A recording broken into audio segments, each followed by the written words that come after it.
श्री सच्चिदानंद सद्गुरु साईनाथ महाराज की जय। ஓம் சாய்ராம். ஸ்ரீ சாய் சச்சரிதம் ஓவிகள் கருத்துரை அத்தியாயம் 24 நகைச்சுவை கேளிக்கை. ஸ்ரீ கணேசனை வணங்குகின்றேன். அறிவை அளிப்பவளான அன்னை ஸ்ரீ சரஸ்வதி தேவியை வணங்குகின்றேன். ஸ்ரீ குரு தேவரை வணங்குகின்றேன். ஸ்ரீ குல தேவதையை வணங்குகின்றேன். ஸ்ரீ சீதா ராமச்சந்திரனை வணங்குகின்றேன். ஸ்ரீ சத்குரு சாய்நாத் மகாராஜை வணங்குகின்றேன். ஒரு முறை ஸ்ரீ கிருஷ்ணரும் சுதாமாவும் குருகுல முறைப்படி குருவினுடைய ஆசிரமத்திலே கல்வி பயின்று கொண்டிருந்த போது விறகு சேகரிக்க காட்டிற்கு அனுப்பப்பட்டனர். குருவின் மனைவியின் கட்டளைப்படி ஸ்ரீ கிருஷ்ணரும் பலராமரும் காட்டை நோக்கி புறப்பட்டனர். அவர்களுக்கு பின் சுதாமாவையும் காட்டிற்கு அனுப்பினர். குருவினுடைய மனைவி அவர்கள் காட்டிலே சுற்றித் திரியும் போது, பசி எடுக்கும் போது அவர்கள் மூவருக்கும் சாப்பிட கடலை பருப்பை சுதாமா மூலம் அனுப்பினார். காட்டிலே சுதாமா ஸ்ரீ கிருஷ்ணரை சந்தித்த போது கிருஷ்ணர் தாகம் எடுக்கிறது என்று சொன்னபோது சுதாமா சொன்னதை கேளுங்கள். சுதாமா, பசித்த வயிற்றிலே நீர் அருந்தக்கூடாது, சற்று ஓய்வெடுங்கள் என்றார். ஆனால் தன்னிடமே கடலை பருப்பு இருப்பதாக அவர் கூறவில்லை. பிறகு ஸ்ரீ கிருஷ்ணர் சுதாமாவினுடைய மடியிலே தலை வைத்து ஓய்வெடுக்க தொடங்கினார். ஓய்வெடுக்கும் போது ஸ்ரீ கிருஷ்ணர் தூங்கிவிட்டார். இதை பார்த்த சுதாமா தன்னிடம் வைத்திருந்த கடலையை சாப்பிட ஆரம்பித்தார். அப்போது மெல்லும் சத்தம் கேட்டதால் ஸ்ரீ கிருஷ்ணர், தாதா, என்ன சாப்பிடுகின்றீர்கள் என்று கேட்டார். அப்போது சுதாமா, இங்கே காட்டிலே சாப்பிட என்ன இருக்கும்? குளிரால் என்னுடைய பற்கள் படபடக்கின்றன. விஷ்ணு சகஸ்ரநாமம் கூட சரியாக சொல்ல முடியவில்லை என்றார். சுதாமாவினுடைய இந்த பதிலை கேட்ட சர்வ ஞானியான கிருஷ்ணர், உண்மைதான் தாதா, நானும் அதே போல கனவு கண்டேன் தாதா என்றார். ஒருவரின் பாகமான உணவை மற்றவர் சாப்பிடுவதை பார்த்து சாப்பிடும்போது அவரிடம் என்ன சாப்பிடுகின்றீர்கள்? இதை கேட்டதற்கு, என்ன சாப்பிட வேண்டும் மண்ணே? அவருடைய பதிலுக்கு பேச்சின் கடவுள் ததாஸ்து என்றார். அரே தாதா, ஆனால் அது வெறும் கனவாகவே இருந்தது. என்னை விட்டு எப்போதாவது எதையாவது சாப்பிடுவீர்களா? என்ன சாப்பிடுகிறீர்கள்? கனவினுடைய மயக்கத்திலே நானும் இந்த கேள்வியை கேட்டேன் என்றார் ஸ்ரீகிருஷ்ணர். ஸ்ரீகிருஷ்ணருடைய இந்த லீலையை பற்றி சுதாமா அவர்களுக்கு முன்பே தெரிந்திருந்தால் இந்த தவறை சுதாமா செய்திருக்க மாட்டார். அதன் விளைவுகளை அவர் அனுபவிக்க வேண்டியதில்லை. விளைவு மிகவும் மோசமாக இருந்தது.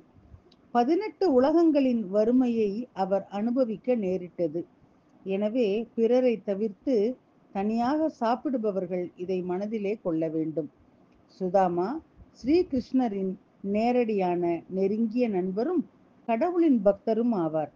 ஆனால் சுதாமா போன்ற ஒரு சிறந்த பக்தன் கூட கொஞ்சமும் நெறிமுறையின்றி நடந்து கொண்டதால் உலகிலே வறுமையை அனுபவிக்க நேரிட்டது.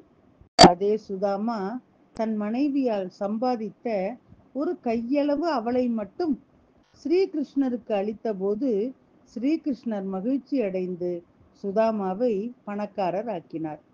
இப்போது முதலில் நகைச்சுவை நிறைந்த ஆனால் சிறந்த உபதேச மதிப்புடன் மற்றொரு கதையை சொல்கின்றேன். இது முதலிலே மகிழ்ச்சியாகவும் நகைச்சுவையாகவும் பின்னர் நுண் அறிவாகவும் தோன்றும். பல்வேறு விருப்பங்களை கொண்டவர்கள் உள்ளனர். சிலருக்கு பரோபகார உணர்வை தரும் கதைகள் பிடிக்கும். சிலருக்கு தர்க்கம் மற்றும் விவாதம் சார்ந்த கதைகள் பிடிக்கும். சிலருக்கு நகைச்சுவையான கதைகள் பிடிக்கும். ஒவ்வொருவரும் ஏதோ ஒன்றிலே மகிழ்ச்சியை காண்கின்றார்கள். இந்த கதையும் அத்தகைய நகைச்சுவையை அடிப்படையாக கொண்டது. ஒரு வயதான பெண்மணியும் ஒரு முதிர்ந்த வீட்டுக்காரரும் பிடிவாதமாக மாறி ஒருவருக்கொருவர் சண்டையிட்டனர். சாயியினுடைய அவையிலே சலசலப்பு ஏற்பட்டது. ஆனால் யாரையும் குறை கூறாததால் விவாதம் அமைதியாக முடிந்தது. இந்த கதை மிகவும் சுவாரஸ்யமாகவும் ரம்யமாகவும் உள்ளது. கேட்பவர்களுக்கு மகிழ்ச்சி அளிக்கின்றது. 2 பக்தர்கள் திடீரென சண்டை போட்டனர். ஆனால் இறுதியிலே நகைச்சுவையும் கேளிக்கையும் மட்டுமே தோன்றியது. ஸ்ரீ அண்ணா சின்சினிக்கர் என்ற ஸ்ரீ தாமோதர் கன்ஷியாம் பாபரே என்ற பக்தி மிகுந்த பாபாவினுடைய பக்தர் ஒருவர் இருந்தார். குறிப்பு: அண்ணா சின்சினிக்கர் என்ற பெயரிலே பக்தர்கள் அவரை அடையாளம் கண்டு கொண்டனர். அவரும் அவர் மனைவி சௌபாக்கியவதி லக்ஷ்மிபாய் பாபரே இருவரும் சாய்பாபா மீது மிகுந்த பக்தி கொண்டிருந்தனர். இருவரும் ஷீரடியிலே பல வருடங்களாக தங்கியிருந்தனர். சில ஆண்டுகளுக்கு பிறகு லக்ஷ்மிபாய் பாபரே தனது சொந்த கிராமத்திலே இருந்தார். சில காலத்திற்கு பிறகு அண்ணாவும் தனது சொந்த கிராமத்திலே இருந்தார். அவர் தனது அசையும் மற்றும் அசையா சொத்துக்கள் அனைத்தையும் ஸ்ரீ சாயினுடைய செலவுகளுக்காக ஸ்ரீ ஷீரடி சன்ஸ்தானுக்கு அன்புடன் அர்ப்பணித்தார். அவரது உயிலின் நகல் ஸ்ரீ சாய் லீலா மாத இதழான 1945 12வது இதழிலே வெளியிடப்பட்டுள்ளது. அவர் மிகவும் கோபமாகவும் அச்சமற்ற சுபாவமாகவும் இருந்தார். அவர் ஆணவ குணம் கொண்டவர். அவர்கள் யாரை பற்றியும் கவலைப்படுவதில்லை. எந்த விளைவுகளையும் கருத்திலே கொள்ள மாட்டார்கள். அவர் தனது கருத்துக்களை தெளிவாகவும் வலுவான வார்த்தைகளிலும் வெளிப்படுத்துவார். அவர் விரைவான புத்திசாலியாக இருந்தாலும் அவரது நடத்தை மிகவும் கண்ணியமாகவும் நல்லொழுக்கமாகவும் இருந்தது. இறந்த துப்பாக்கியை போல நெற்றி மிகவும் வெடிக்கும் மற்றும் உமிழும் ஒரு தீப்பொறியை பிடித்தவுடன் ஒரு ஒளி வெடித்து விடுவது போல அவருடைய இயல்பு அப்படித்தான் இருந்தது. வேலை செய்ய மிகவும் ஆர்வமாக இருந்த அவர் கொடுக்கப்பட்ட வேலையை உடனடியாக செய்து முடிப்பதில் ஆர்வம் காட்டினார். இன்று செய்வேன், நாளை செய்வேன், எனக்கு அப்படி ஒரு பழக்கம் இருந்ததில்லை.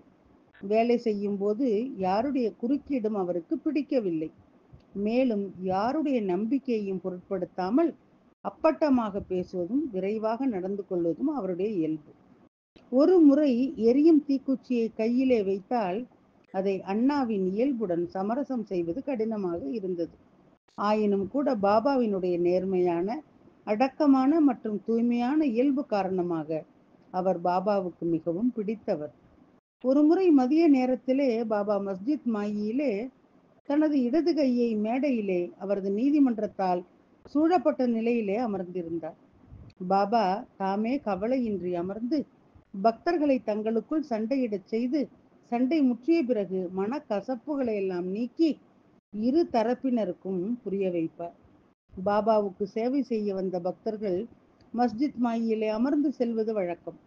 ஒருவன் இடுப்பை பிடித்து விடுவான், யாரோ அவரினுடைய கால்களை பிடித்திடுவர், யாரோ அவரின் வயிற்றையும் முதுகையும் தடவி விடுவர். எல்லோரும் அவருக்கு பல வழிகளிலும் சேவை செய்தார்கள். பாபா பிரம்மச்சாரியாகவும் நேர்மையாகவும் தூய நடத்தை உடையவராகவும் புலன்களை கட்டுப்படுத்தியவராகவும் இருந்தார். அவரது தூய்மையான, புனிதமான மற்றும் மங்களகரமான உணர்வுகளின் காரணமாக அவர் ஆண் மற்றும் பெண் அனைவருக்கும் சேவை செய்ய அனுமதித்தார். அத்தியாயம் 24 நகைச்சுவை கேளிக்கை, ஓவிகள் மற்றும் கருத்துரை அடுத்த தொடரிலே கேட்கலாம். சாயியை பணிவோம்.